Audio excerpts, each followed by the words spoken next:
जी जवाब साहब, आप कुछ कहना चाह रहे थे, फिर ज़रा क्विकली।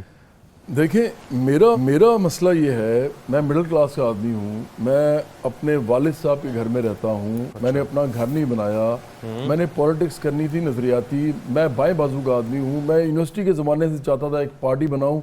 अगर कोई बड़ी पार्टी बन गई तो उसमें चला जाऊँ, लेफ़्ट की, जिसको जागीरदार सरमायादार ना चलाते हों, आम लोग चलाते हों, और या फिर नहीं होगी तो हम अपनी बनाएंगे। तो वो हमने किया, मशहूरी पहले ली, पहले शोहरत हासिल की, फिर कहीं जाके ये अब काम कर रहा हूँ।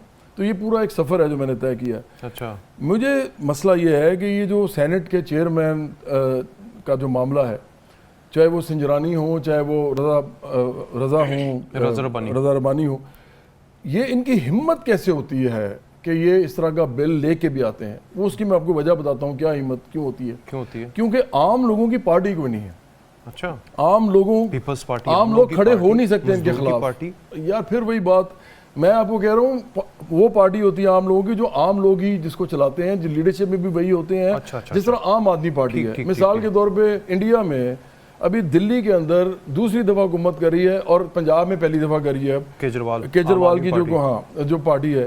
300 यूनिट उन्होंने बिजली फ्री कर दी है, उन्होंने एजुकेशन हेल्थ फ्री कर दिया है। दिल्ली में तो एक्चुअली हो चुका हुआ है। फिर वो वन बटन ऑपरेशन है किसी चीज़ का, आपने वो सिर्फ डायल करना है, वो बंदा आपको आगे से कहेगा, कोई भी काम आपका रियासत का जो है ना वो हो जाएगा दिल्ली में बैठ के, क्योंकि वो दिल्ली में वो हैं। अब मसला ये है कि पाकिस्तान के अंदर कोई ऐसी पार्टी नहीं है जो गरीबों के लिए खड़ी हो और गरीबों की ही पार्टी हो, गरीब उनका लीडर बने। हाँ, और गरीबों की ही पार्टी हो। अच्छा। अब गरीब में कौन लोग हैं? देखें, हम जब इकोनॉमी की बात करते हैं ना, इकोनॉमिक्स की बल्कि बात करते हैं, तो जो कैपिटलिज्म है ना, ये बेसिकली दो तबकों के ऊपर चलता है। एक तबका वो है जो हमारा 2 से 5% होता है, जिसको हम एलीट कहते हैं। हाँ। और जिनमें ये सारे वही लोग हैं जो मीन्स ऑफ प्रोडक्शन के मालिक होते हैं। ठीक है।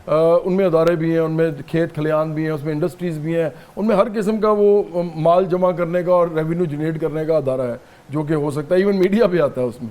अच्छा, अब ये जो लोग हैं ये 2 से 5% होते हैं। बाकी सारे जो 95% है ना, वो वर्किंग क्लास है।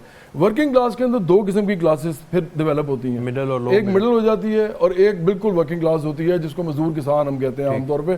थर्ड वर्ल्ड में मजदूर किसान कहते हैं। एडवांस मुल्कों में तो अब किसान रहा ही नहीं, वहाँ तो ज़्यादातर मजदूर ही है। वहाँ पे तो आप सर्विस इंडस्ट्री के ऊपर ही चलते हैं। अब पाकिस्तान जैसे मुल्क के अंदर जहाँ पे मिडिल क्लास अपने आप को बड़ी मुश्किल से जिंदा रख रही है और वर्किंग क्लास तो वैसे ही मर चुकी है। मैं आपको बताऊं, अगर आप मुझसे पूछें तो मेरे आंखों में आंसू आते हैं सिर्फ ये सोच के कि क्या बहसें हो रही होती हैं लोगों की आपस में, और इनके अपने घरों के अंदर 20-20, 25-25 हज़ार रुपये भी लोग काम करते हैं। उनके बच्चे स्कूल नहीं जाते, उनके पास दवाई इनके पैसे नहीं है, ये बार बार घूमते बदलते हैं। ये लैंड रिफॉर्म्स नहीं करते, नहीं सुने ना, ये लैंड रिफॉर्म्स करते हैं ना ये इंडस्ट्रियल रिफॉर्म्स करते हैं। ये तो लैंड रिफॉर्म्स नहीं है। अच्छा। अभी जो होने लगा है, देखिए, ये एक फूड सिक्योरिटी को कायम करने के लिए तो एक कॉर्पोरेटाइज करने का तरीका है, और वो अपनी जगह पे इस वक्त शायद फाल भी होगा, वो एक्टिव होगा। अच्छा, आप जो मेन पॉइंट रख रहे थे वो यही है कि इन लोगों को सरोकार नहीं है गरीब के घर में। इनके अपने घर में जो बंदा मजदूर कर रहा है, इनसे 25,000 ले रहा है, उसका अखराजात। यार हमारी पार्टी तो ये सोच भी नहीं सकती ना कि अगर हम इक़्तिदार में आए, हम तो तहरीक के थ्रू आएंगे ना, हम ऐसे तो आ ही नहीं सकते। ठीक है, तहरीक चलेगी, और तहरीक जब चलेगी तो उस वक्त चलेगी जब मिडिल क्लास के जर्नलिस्ट, मिडिल क्लास के एंकर्स, मिडिल क्लास के जितने भी ब्यूरोक्रेसी के लोग बैठे। अच्छा, जब तहरीक चलती है ना, तो इस पार्टी के अंदर से जब लोग ब्यूरोक्रेसी में जाएंगे ना, इस पार्टी से जब लोग मुख्तलिफ किस्म के इदारों में जाएंगे, वो वहां पे वो कल्चर पैदा करेंगे जो ये नहीं कर सकते, क्योंकि इनकी पार्टियां चलाते कौन? आगे बढ़ जाएं थोड़ा। तो जगीरदार, सरमायादार, माफियाज, बदमाश। मैं आपको बताता हूँ, इस मुल्क के अंदर आप किसी बड़े आदमी, ये जो कह रहे हैं ना बड़े छोटे, बड़े आदमी को जिसको हम बड़ा कहते हैं, ये लैंड क्रूजर में जो फिरता है, जो इसके साथ आप एक दफा सिर्फ ऊंची बात करके देख लें, आपको लग पता जाएगा कि आपके इस मुल्क में वर्थ क्या है। अब मैं इस मुल्क में ही रहता हूँ, मैंने इस मुल्क के अंदर करोड़ों लोगों को म्यूजिक सुनाया अपना। मैंने इस मुल्क के अंदर, मेरे और एक और आदमी है जिससे ज्यादा एल्बम किसी ने नहीं बेची, एक एल्बम की है।